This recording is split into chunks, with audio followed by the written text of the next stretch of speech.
and I am your host all the way till 10 o'clock this morning. But I'm so excited to welcome to the show Leanne Watrous. Did I pronounce it right, Leanne? You did.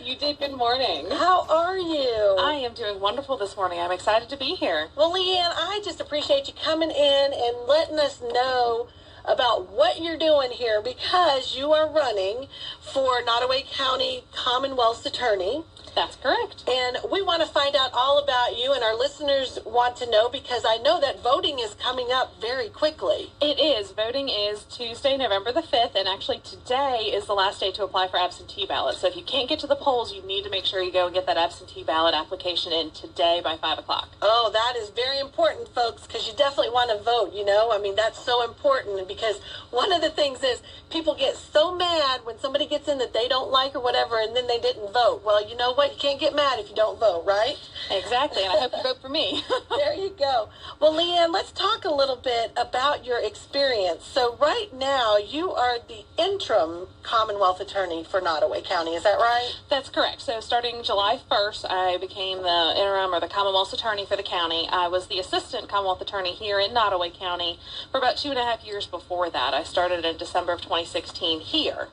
But I've been an attorney for 7 years. In fact, according to social media, if that's right, it was 7 years ago today that I was sworn in with the Supreme Court in Virginia to practice law here in Virginia. Well, that's pretty awesome. So congratulations on that. But even what I think is more interesting is, so you actually had been working in the Commonwealth's Attorney's Office for 2.5 years prior to you becoming the interim. So you kind of know what goes on in the office and how it works, right? Exactly, yes. I'd been in the office here in Nottoway County, working in our courts, presenting cases, a whole variety of cases, everything from your misdemeanors, your DUIs, your assaults, all the way up to murder cases. Wow. I've been doing that pretty much the whole time I've been here. So I know our courts, I know our law enforcement, I know how everything works here in Nottoway County.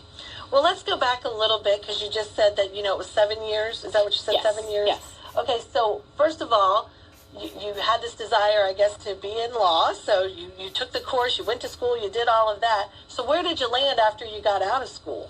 So my first job after being sworn in as an attorney was working as a magistrate, and actually worked in Powhatan and Petersburg, but covered Nottoway County by video. So I've been familiar with Nottoway County since my very first job as an attorney. So working as a magistrate, looking at search warrants, issuing those for officers, arrest warrants, making those initial decisions whether or not someone went to jail right after they got arrested that night, doing all of that. I did that for about 2.5 years, and then I went and I was an assistant public defender out in the Martinsville area.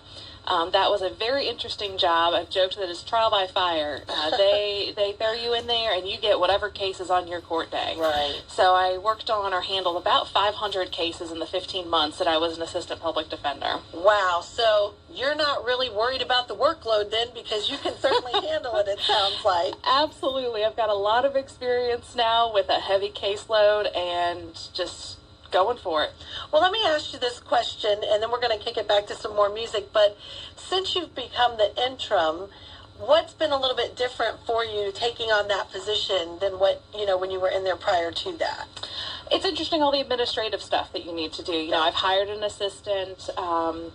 Just looking at all of that, the different reports that are due, there's a lot of duties in the Commonwealth Attorney's Office beyond just prosecuting cases that we have to do. And so taking on some of those additional duties and responsibilities, I think I was trained well for it, but it has certainly been a new experience the last few months. Well, and that's great that you've got an assistant that can certainly help you, but you feel pretty confident that you have got all of that covered since you've been in that position now for just a little bit. You know how that side of things work because you already knew about the prosecuting and everything. So you feel that you've got a full circle almost on knowing the whole position, correct? Yes, absolutely, absolutely. There's a lot that we do, and I'm doing it. Well, that's really good because you're actually doing it. So that's really good. Well, folks, listen, we have, again, this is Leanne Watrous in here. She is running for the Nottoway County Commonwealth's Attorney. She's going to be with us throughout the hour. We are going to kick it over to some more great country music. And if you want to text in or email some questions in, please email to wsvs.purecountry@gmail.com. Again, the email is wsvs.purecountry@gmail.com. Right now, we're going to kick it all over to Vince Gill, And I still believe in you right here only on the Country Club on PureCountry.com. I'm Sherry Massaro, and joining me this morning is Leanne Watros. She is, I hope I'm pronouncing that right. I get so worried because I want to put an L in there. Everybody does. There's no L in the last name, but yes, Leanne Watros. Okay. You say it, you sound different when you say it, but again, I guess I'm from the country, so I say it a little weird, right? No, I'm just kidding. But Leanne Watros is running for Nottoway County Commonwealth's Attorney, and she's joining us today to talk about all that she's doing there in her run. And we had thrown out there that if folks had any questions, they could email us. And again, if you have any questions, please email us at wsvs.purecountry@gmail.com. So our first one came in, and the question is, why do you think you are the best candidate for the Commonwealth's Attorney? Well, my experience. Again, I've been a lawyer for 7 years, and that's 3 times as long, actually, as my opponent has been a lawyer. Mm-hmm. And in that time, I've done different jobs. So working as a magistrate, you issue search warrants. So I'm sitting there scrutinizing affidavits for a search warrant, and then issuing and writing them. And then going and being a defense attorney and working with individuals on their cases and trying to come up with a defense theory or a strategy of the case. Mm-hmm. So now that I'm a prosecutor, I can still think like a defense attorney. I can still think, okay, what is the defense attorney going to be thinking in this case, which helps me as a prosecutor be able to better prepare for my cases, think about what they're going to argue, what they're going to come up with, so I can then combat that as I'm preparing, and I can be ready to go up against that even better. So having seen that, having seen it from the time that someone were searching for stuff in someone's car or someone's home and issuing those warrants, to issuing arrest warrants, to then working on defending cases, and now prosecuting them and working with law enforcement to prosecute and come up with strategies for prosecution, I've really seen the full circle of how the prosecution of a criminal case comes to court, and I've seen it from all sides. So I think that gives me that good perspective, being able to prosecute now and using all of that background and that experience to help me serve the citizens of Nottoway. Well, let's talk about that because, again, I'm just this little radio disc jockey, and so exactly, you just basically said what the Commonwealth's Attorney does. I mean, you really know full circle about every case that comes to your desk. You can look at it from all sides. Yes, exactly. And you can actually make the best decision because, again, you kind of have people's lives in your hand right there, right? Absolutely. Their freedom, their liberty, and then also that of our community, the safety of our community, and helping those victims of crime, helping them get justice, helping their voices be heard in court. So you're really taking every one of these avenues, you're taking all of that into consideration when you're trying to make the decisions that you have to do. There's a lot that I take into consideration, and I think that there's a lot that a good prosecutor has to take into consideration. You have to look at the safety of the community at large. You have to look at the safety and the wishes of the individual victim.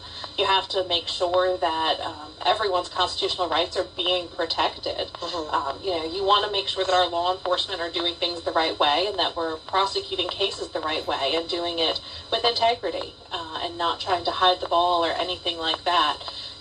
The job of a prosecutor is not just to throw someone in jail, throw away the key. The job of a prosecutor really is to seek the truth. And that's one of the reasons I love being a prosecutor, is my job's not just to win. My job is to seek justice and to seek the truth. Right. So being able to look and do the right thing. Well, and I think that's so interesting, though, that you have actually been on all sides. So you know what you're looking for. And I think that just me personally, I think that makes, anybody better in your position if you know all the sides and all the parts that you have to play, You understand how they work. To me, that makes it better because you make better decisions. I certainly think so. And I really have seen how it has benefited me in prosecution and preparing for cases. So let me just ask you this. So if there's young voters coming up, that first-time voters, that they probably have no clue why they're voting or what they're voting for. Or you also have new folks that have moved into the area, okay? So I'm going to have a little mock thing here, and I'm going to say, all right, so I'm new to the area, and I'm a first-time voter. So I see all these signs everywhere for you and the different folks that are running and all this. Why, what can you tell me as a new person in the area and as a new voter that you have such experience and stuff, and why should why should I choose you over everybody else? Well, not only do I have the experience, and am I the candidate with the most experience as an attorney, but also I look at cases on their own merits. I want to look at every defendant and every case on its own merits and on its own facts. I think if you don't do that, if you don't look at the motivation behind why somebody committed a crime,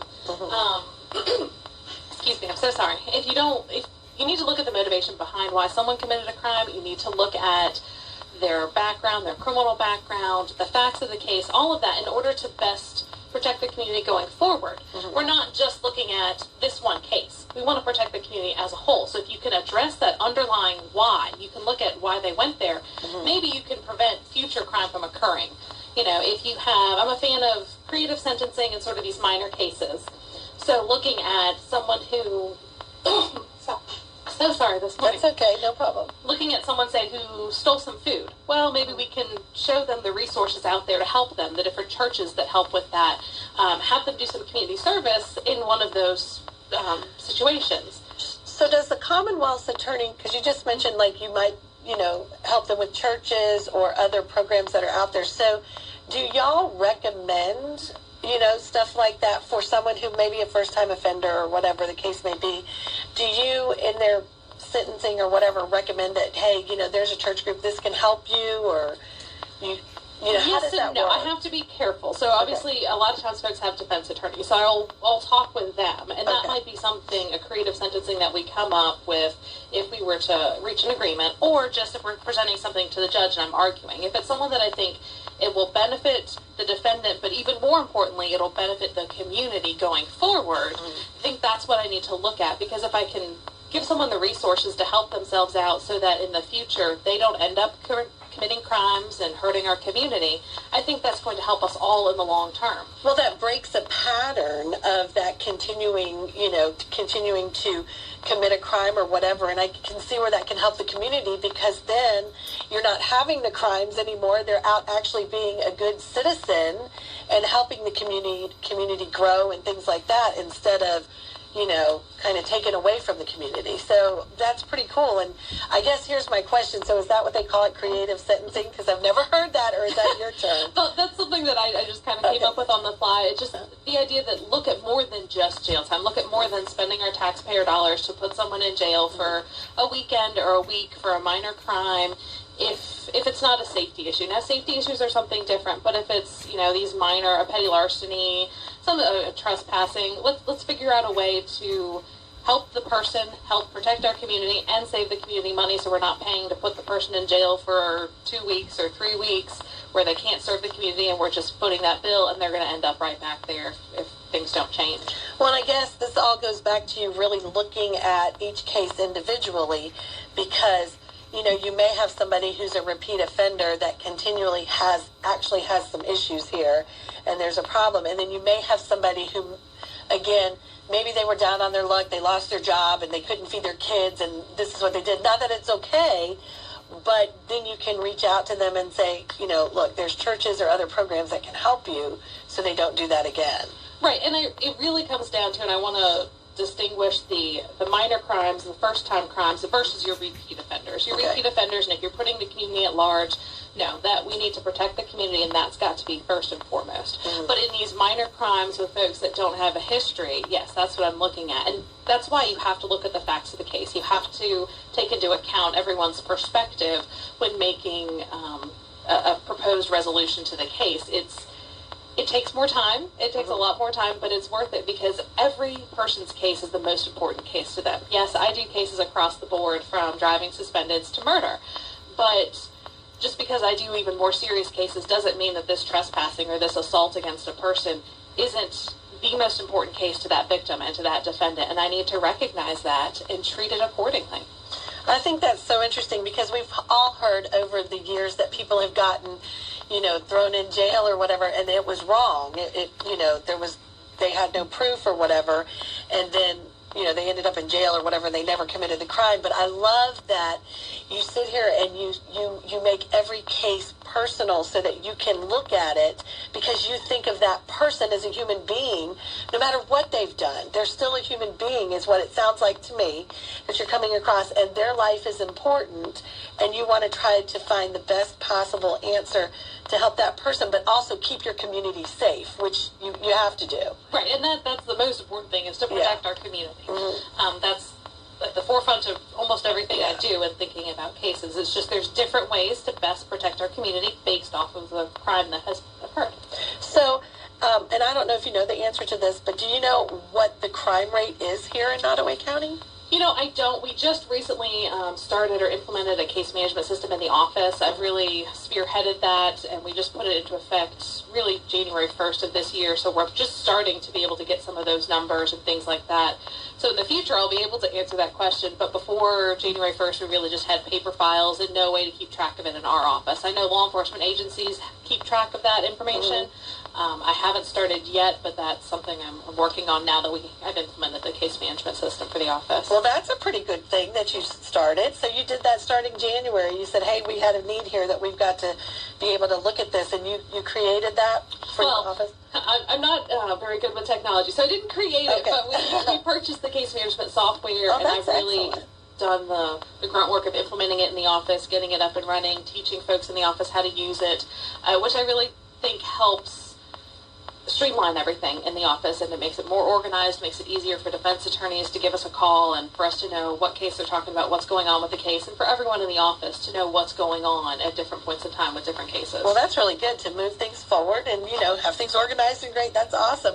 Well, folks, this is Leanne Watrous joining us this morning. She is running for Nottoway County Commonwealth's attorney, and we're going to be talking with her a little bit more, but right now we're going to kick it over to some more country music. Right now here is Trace Adkins. And only on Pure Country, and we have a special guest in the studio this morning. It is Leanne Watrous. She is running for Nottoway County Commonwealth's attorney. And Leanne, again, thank you so much for joining us here on the show. There's a lot to cover because people really need to know why they're voting for the person that they're voting for, I believe. And so I really have a few more questions that I need to ask you. So we talked a little bit about the minor crimes, right? And so now let's talk about some major crimes, okay? So what's your approach, and tell us about that. So I treat major crimes or violent crimes very, very differently than the non-violent crimes. Violent crimes can completely shatter your sense of safety in the community. It can, obviously, they can be hurtful, harmful to people. We're talking, malicious woundings, things like that. But when you have those major crimes, it shatters our sense of safety and security, which is one of the treasures of living in rural Virginia, is having that sense of community and feeling safe in your community.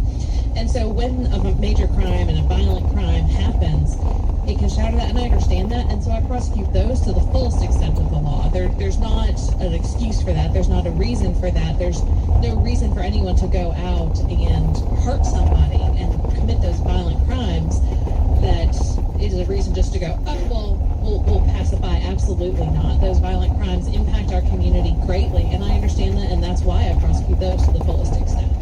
Well, let me ask you this. So again, we've talked how you treat each case, whether it's minor or major. It's each case is its own individual case.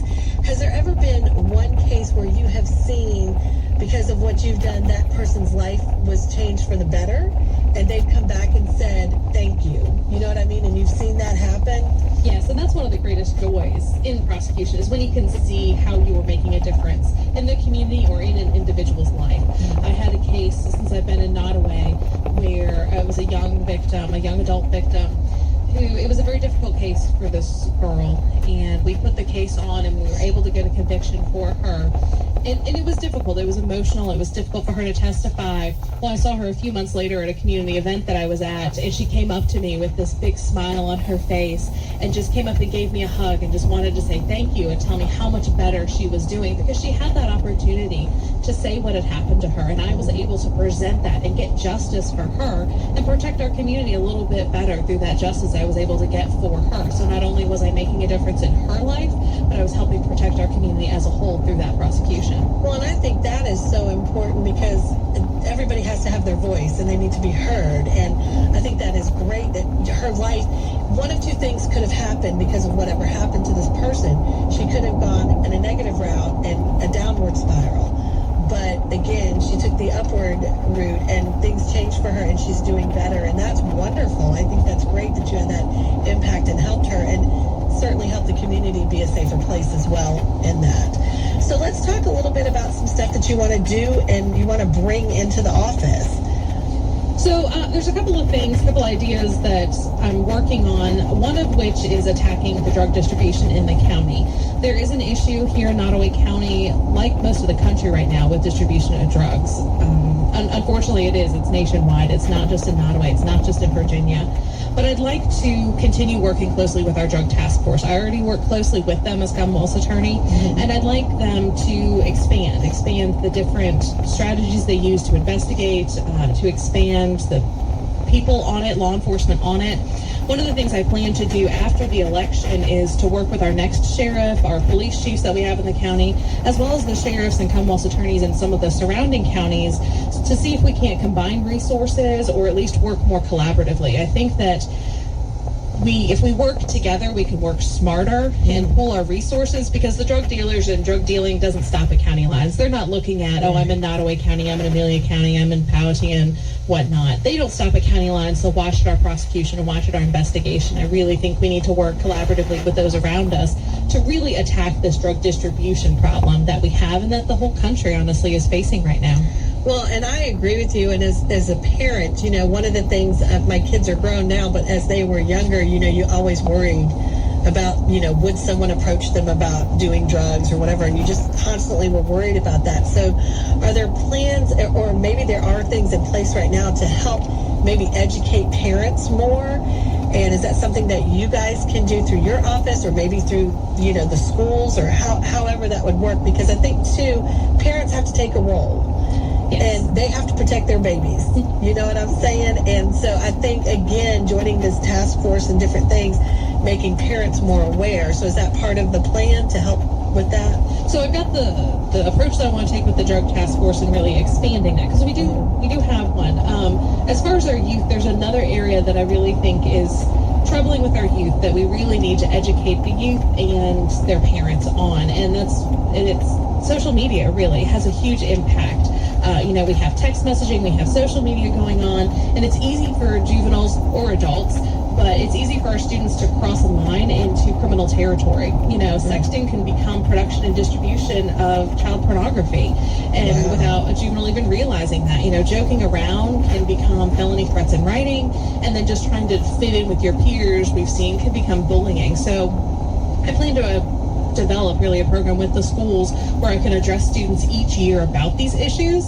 And the goal of the program would be to reduce bullying, to help the students understand the severity of their actions, and to help students realize that some of their actions may be crimes with very serious consequences. Because certainly we don't want crime occurring at all, and then we don't want our students, our youth, to be committing these felony crimes that then could follow them through the rest of their life. Exactly. Especially without even realizing that what they're doing is a crime and has become a crime. So I think there needs to be education for our students and our youth and their parents to understand that in this new era of social media and texting, there's this whole other realm of crimes that are occurring. Leanne, I think that is amazing, because you taught me something that I didn't even really think about. Again, my kids are grown, but I have a grandchild, another one on the way. So it's like things that you need to be aware of. Thank you for bringing that out, because I bet you the majority of parents aren't even thinking about the whole sexting thing and how that is a crime and how it can affect their kids, And we need to protect our kids. Absolutely, we do, especially there's such a high rate of human trafficking. I just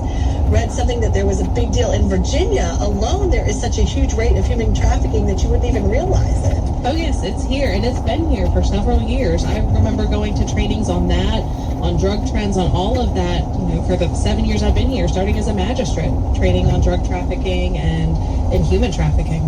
Wow. Well, Leanne, thank you so much. Please stick around, because I got 2 more questions I got to ask you. Is that okay? I'll be here. Alrighty, folks. This is Leanne Watrous with us. She is running for Nottoway County Commonwealth's attorney. And you have to go out and vote.com.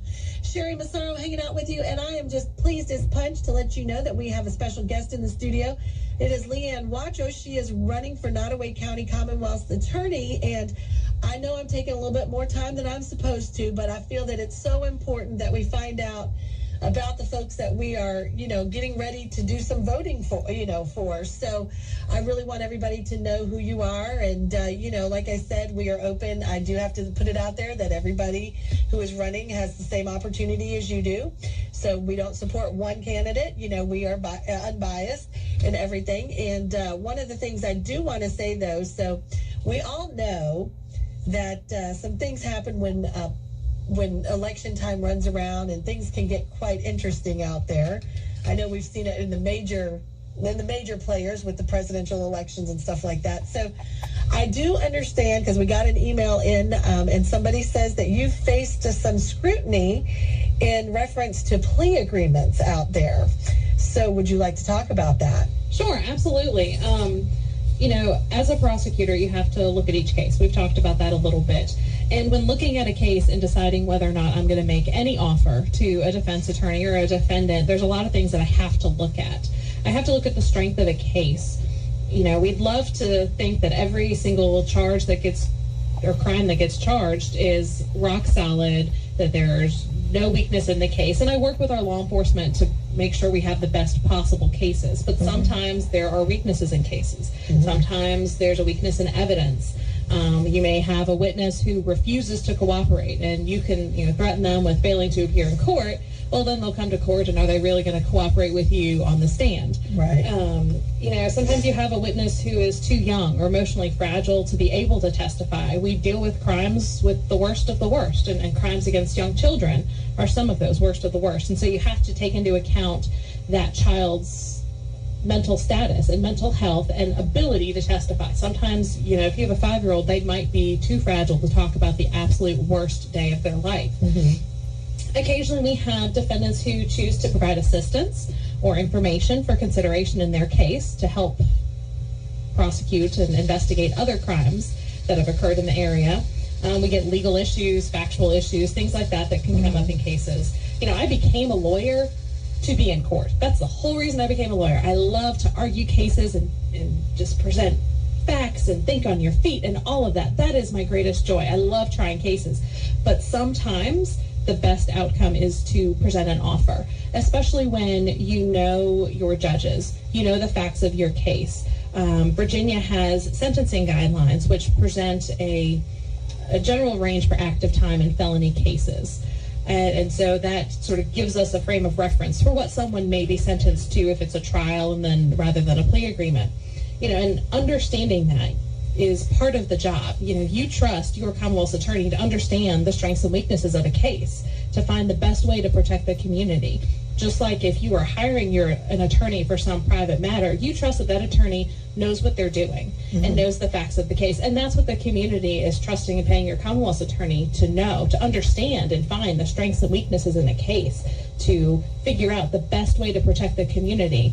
And sometimes that is a plea agreement. And we have to look at cases from also what we think may happen in a sentencing.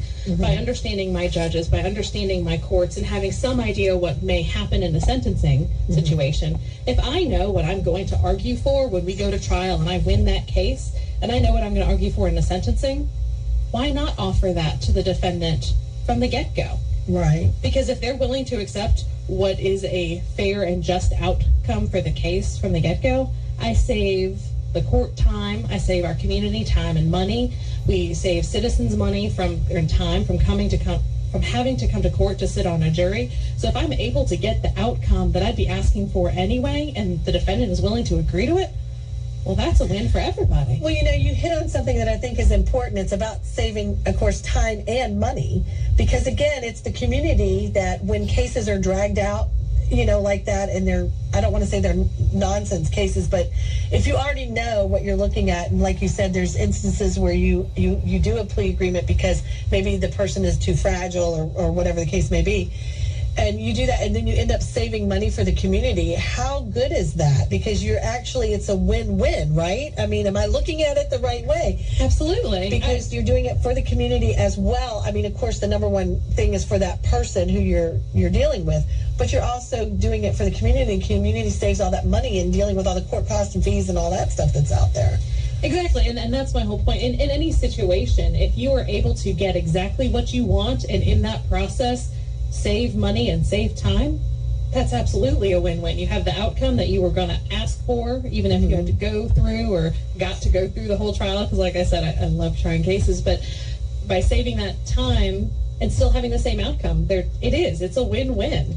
So how can if you do become Nottoway County Commonwealth's attorney, how do you plan on saving money for the community aside from what we just talked about? Well, so obviously it's what we just talked about. And one of the things that I've done since July 1st is I've changed our discovery policy actually in the office. Mm-hmm. So discovery for folks out there, it's giving the other side information because you have to be able to prepare for the case, right? And there's ethical rules and requirements as far as what you have to give over. And I have not changed what defense attorneys have access to because I believe they have the right to see the information. If I've got a weakness in my case, they have to know about it actually ethically. But I'm not trying to get in there and surprise them and do trial ambush or anything like that. Mm-hmm. But it used to be that we would take the time and we'd go through, we'd redact everything, we'd make copies, we'd send things, I'd have to burn copies of DVDs, and we would put it in the mail, and so you've got the postage, you've got the DVD, you've got the time. Well, we have so many cases that I switched it, I believe I switched it mid-August, just logistically, not quite July 1st, but so right now, defense attorneys make an appointment and they come in. And a defendant, if they're unrepresented, could come in and they can look at the file. They can take notes. They can copy certain things in the file. They can copy video. And that is using my resources in the office wisely because now I'm not taking my time to sit there and copy and burn DVDs. I'm not using DVDs. I'm not buying all these extra supplies.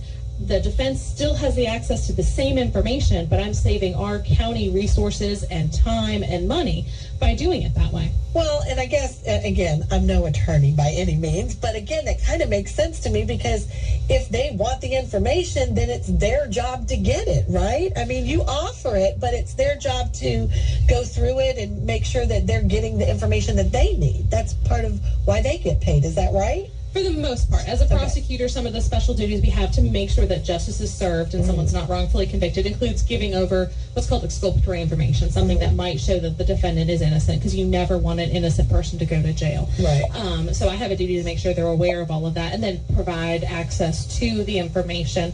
But I provide far more information than that's required by law, because our discovery rules really don't require much to be turned over, and I just don't think it's fair to do it that way. I think defense attorneys have a right to know the information to prepare their cases for court, which is why we make sure we have the strongest cases possible. Well, that is really good. That is definitely good. So any other things that you're trying to do to help save money for the community and in the area other than, again, making sure that the cases don't have to go on and on and on and all that stuff, and then with this new way of getting the discovery?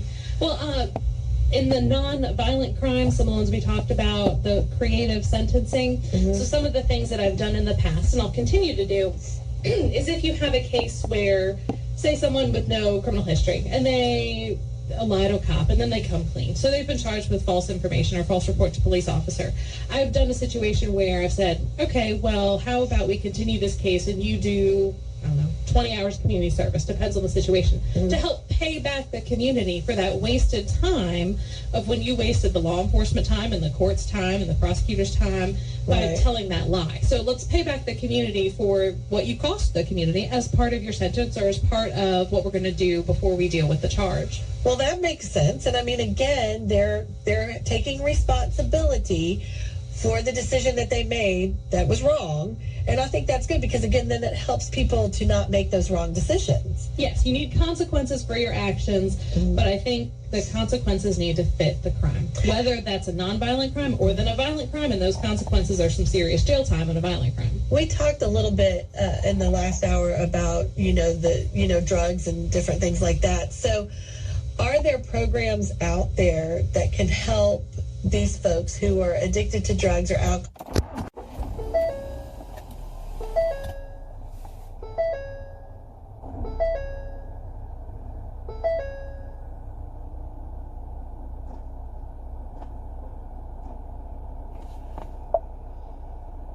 Drug addiction versus a drug distribution case or situation. There are different local programs that people can enroll in. And then, like I said, there are some programs in Department of Corrections custody that people can do if they're really looking to make a difference in their own life. But it is a situation where the person really has to decide that they're at that point. Mm-hmm. We can order all the programs in the world. If Right. the person is not ready to make that change in their life, it won't make a change. Gotcha. Well, that's very good information for sure. I've got one other question that I need to ask you, but we're going to take a quick break and we're going to kick it on over to some Keith Urban right now and But for the Grace of God right here, only on the Country Club on Pure Country. AM Sherry Massaro with you right here on Pure Country, 97.1 FM, 800 AM, and streaming online at WSVSAMFM.com. And I have the pleasure of having someone who is running for Nottoway County Commonwealth's attorney in doing an interview with us today, and that is Leanne Watros.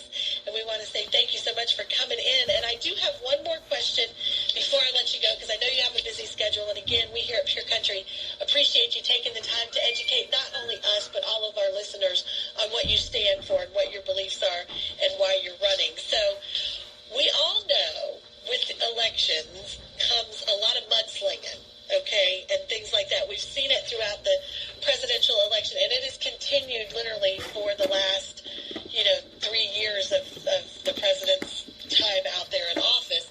But how do you feel about that, and how does that affect on the lower level? Does that happen in this level of folks running for office and things like that? And I'm just kind of curious to get your take on that.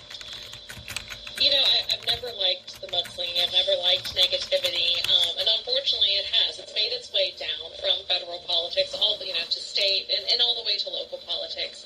I have no use for it. I don't think it's an important thing to do to go slinging mud. I think that individuals need to run on their own platform, on what they stand for, on how they can serve the community, and why they're the best candidate for the office, and how they're going to serve the community, and their plans and things like that. Going negative, I don't think educates the voters at all. I think it just shows. I just don't agree with it, basically. I think it's a bad practice. I wish we didn't have it in our national politics or in any level of politics, but here at the local level, I live in the community. Your candidates live here. Go up and talk with them. Ask them questions. I'm going out to events, and I'm trying to knock on doors and meet people and be there and be available for questions. People, if they have questions about work, anything like that, I've got an open door policy with the office. If you have work questions, obviously I try and keep work and politicking separate, but, ask your candidates questions, stay on the positive, and say what you can do for the community. There's just not a place for negativity and mudslinging to really have informed voters, because that is the most important thing, is you want informed individuals going to the polls. Well, and that is very true. And one of the things that we haven't even talked about is, what platform are you running on? Is it Republican, Democrat, Independent? And can you tell the voters what platform you're running in? Absolutely. I'm running as an independent, and I'm so happy to be able to do so, because I don't think that partisan politics has any place in justice. No one should think that they got a better or worse deal or better or worse representation as a victim because of their political party. So I don't think politics has any role in the Commonwealth's Attorney's Office, which is why I'm so happy to be able to run as an independent. Well, that's very good. And I mean, it is, as a voter, okay, and I am a voter, and I take it very seriously. It just is, I think everybody should. I feel that I can speak on behalf of my family and say that we're just sick to death of all the mudslinging that you see, whether it's the national level or in your community. I mean, it's horrible that we want to know the answers. We want to know what you're going to do. We want to know what you can do in office for us, because you're serving us. And I think sometimes folks, when they are in the political arena or going up for offices like this, they forget that you're actually the servant for the community. Absolutely. And so I really have enjoyed you talking to us about that, because I do see that your heart is for the community. And I also see that your heart is for whoever's, file sits on your desk. You take them individually, which I really applaud you for that, because you're not just throwing that person in the corner.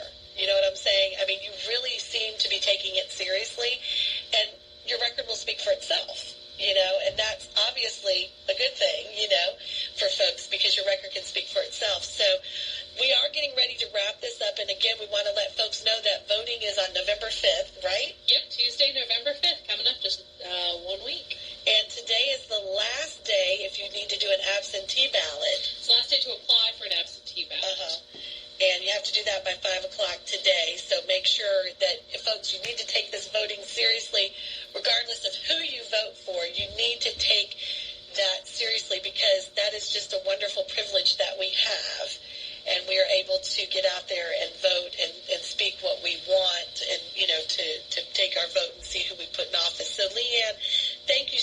joining us, but I do have a couple of other things I need to clear up here. Number one, folks can check out more about you where? Where can they check that out? On my website. I have a website. It's www.wattrous, WATROUS, FOR, Nottoway, NOTTOWAY.com. Okay, now, if they have some questions and maybe they don't do, I know a lot of people don't do the websites and stuff, Yes. Can they call a number, or is there a way that they can reach you? How does that happen if somebody doesn't have access to the internet, but they want to find out more about you? Yeah, absolutely. So I have a phone number for my campaign. It comes right to my personal cell phone. It's 434-264-1934. All righty. And then one other thing, I know that we have a few days left before we actually go to the polls, but do you have any events where people can come out that you might be at in the next couple of days? Yes, I've got quite a lot on my calendar. There's a lot going on. I know there's a spaghetti dinner going on. That's November 2nd. I know that because I've been reading that, and that's at Christ Community Church. Hello, sorry about that. I just had a little brain blurb there. But that's November 2nd, right? Yes, and then on Sunday, November 3rd, there is a March Against Racism in Blackstone and Nottoway that's occurring in the town of Blackstone. So I've been asked to come in my role as Commonwealth's attorney and answer any questions folks have, because I've put it out there that I've taken race and sex off cover sheets and files, and so I'm there if people have questions just to answer and be available to the community. Well, that's a really good thing because we didn't even touch on that because, again, racism has become a kind of a big deal in our country again with stuff. And that shows how seriously you take every case, that you even take steps that people think may be a minor step, but that really is a major thing. So I applaud you on that as well. So as we're wrapping up, what is the one thing that you want to tell voters out there, the last thing that you want to leave our listeners with before they vote? Well, I am the most experienced candidate as an attorney, and I've got the trial experience, the legal knowledge, the work ethic, and integrity that will continue to serve me well as your Commonwealth's attorney, and I'd humbly ask people to vote for me on Tuesday, November 5th. Leanne Wattrous for Commonwealth's attorney. Thank you so much for joining us right here on the Country Club on Pure Country. Leanne Wattrous, we really do appreciate it. Again, folks, make sure you get out and vote. It is November 5th. You don't want to miss the opportunity to vote for whoever your candidate is. We just encourage you to make sure that you do that because it's an amazing opportunity that we all get to do here in this country. So make sure you do it.